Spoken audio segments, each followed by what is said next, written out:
ancient biblical prophets wrote about the future. Today, theologians are poring over those scriptures with a firm belief that their prophecies are coming to pass.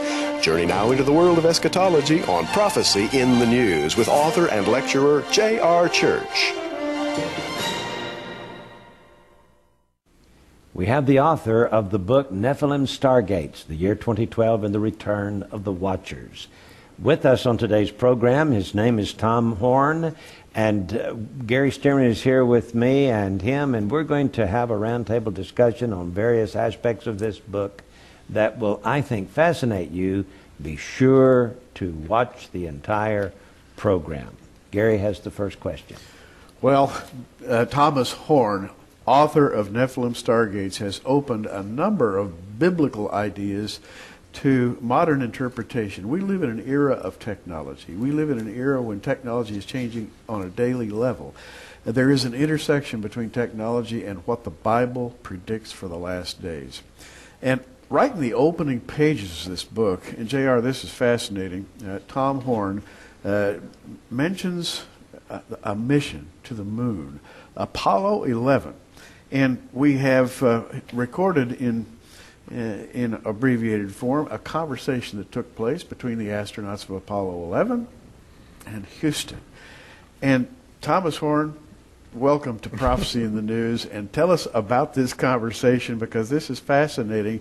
Apparently our astronauts have seen what we would call UFOs while they were on the moon.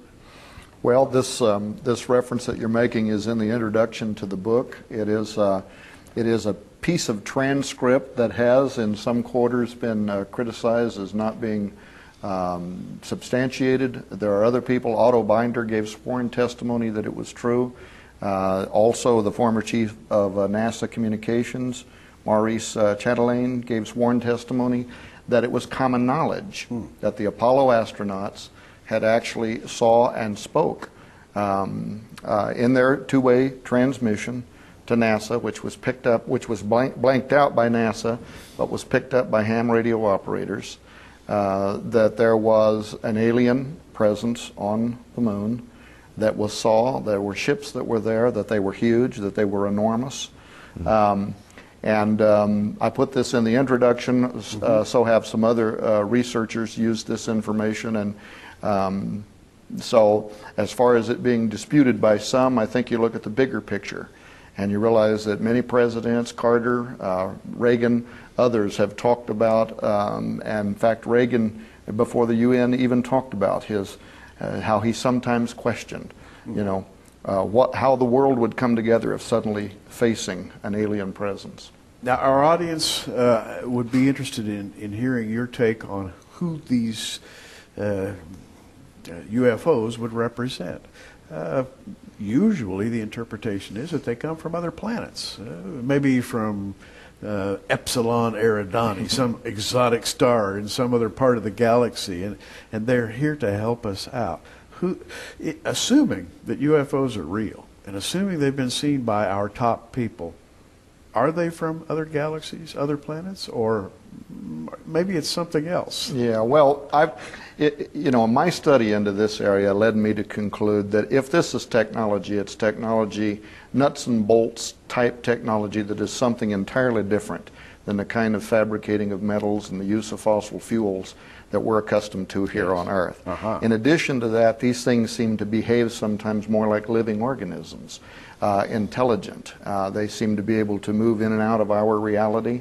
Maybe they are 10-dimensional. Maybe they are 5-dimensional.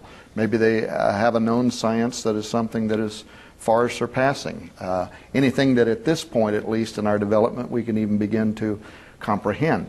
But I agree that even on the secular side, secular researchers, the best of secular researchers have agreed that these things are behaving in a way that is comparable to angelology and demonology, that they seem to be a kind of intelligence that may even be at war with each other, certainly are using the human race when possible. Not from another galaxy, but from another dimension. From another dimension, maybe. Now let me read what you have written here on page 1 from the transcript. Neil Armstrong reportedly mentioned seeing, quote, strange lights, end quote, on the moon and said, "We have company," before Mission Control switched off the live feed.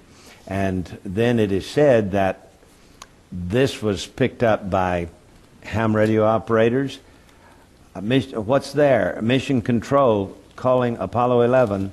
Apollo 11 said, "These babies are huge, sir, enormous. You wouldn't believe it. I'm telling you, there are other spacecraft out there lined up on the far side of the crater edge. They're on the moon watching us."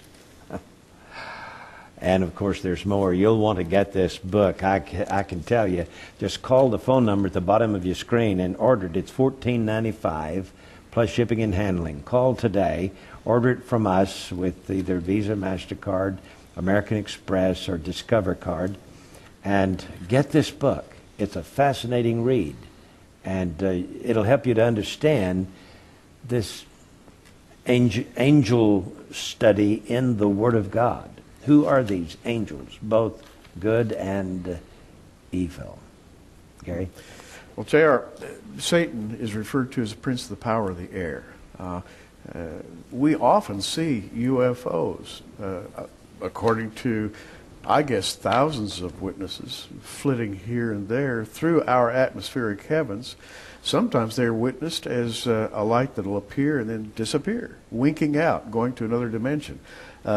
And you're making the point in this book, Nephilim Stargates, you're saying, in effect, that maybe they're coming in and out through gates of their own making, what the sci-fi people call wormholes, or who knows what it could be. But the idea that angels may have technology is a fascinating idea.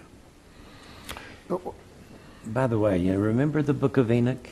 Now, in the Zohar, the rabbis wrote that these angels were seen going through the sky, much like the birds in the opening chapter of Genesis. Mm-hmm. This was written in the Zohar. Mm-hmm.